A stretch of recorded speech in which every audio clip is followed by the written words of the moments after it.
Bonjour, c'est Bakaiji. C'est la première vidéo de ma chaîne et celle-ci sera consacrée uniquement autour des webtoons.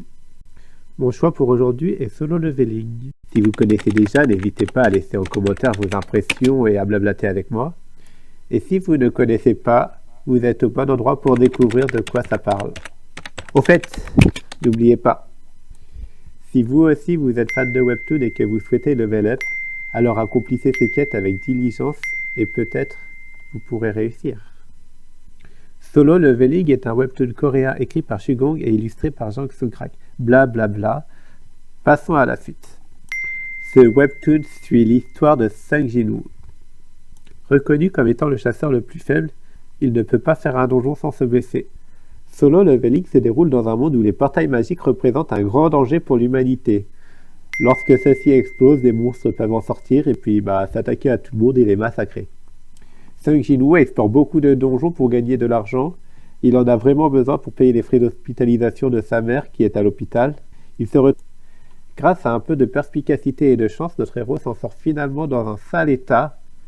Après quelques jours d'hospitalisation, lorsqu'il se réveille de l'hôpital, il est devenu un joueur. Ce statut de joueur lui permet de gagner en puissance en tuant des monstres ou en effectuant des quêtes. Dans cette interface de joueur, il peut même acheter des objets et vendre les objets qu'il récupère dans les donjons. On devine donc à ce moment que le héros est particulier et qu'il commence à devenir fort, mais sa réelle capacité de combat n'est pas encore éveillée. Il va devoir effectuer une quête de classe pour éveiller ses capacités au maximum, et alors là, vous n'en reviendrez pas, il devient incroyablement badass. Des monstres très brutaux et parfois des dangers qui vont au-delà de l'imagination. Mais ne faites pas une fixette dessus et que cela ne vous gêne pas pour le regarder parce que franchement ça vaut le coup de le dire. Un point que moi j'apprécie particulièrement dans Solo Leveling, c'est le fait que le héros est très gentil avec ses compagnons et amis, mais par contre lorsqu'il se fait trahir ou lorsque c'est ses ennemis, il n'hésite pas à les tuer et ça c'est vraiment satisfaisant quoi. Donc dans Solo Leveling, ce qu'on a c'est de l'exploration, de la chasse de méchants, et c'est tout ce qu'il faut pour un webtoon de qualité quoi. Non? J'ai pas raison?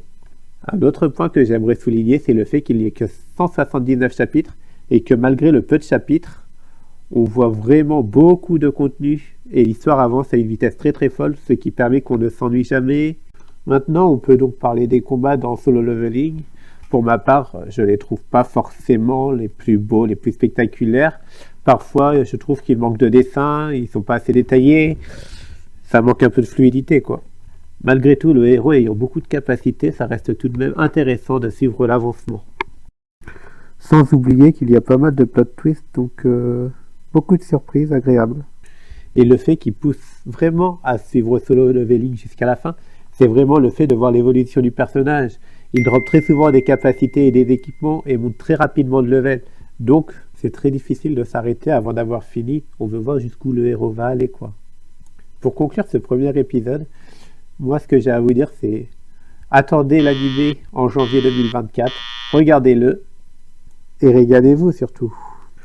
Bon, voilà, la vidéo est finie, alors surtout, en commentaire, n'hésitez pas à me dire ce qui était bien, ce qui était moins bien, et puis aussi, partagez-moi quel était votre passage préféré de Solo Leveling.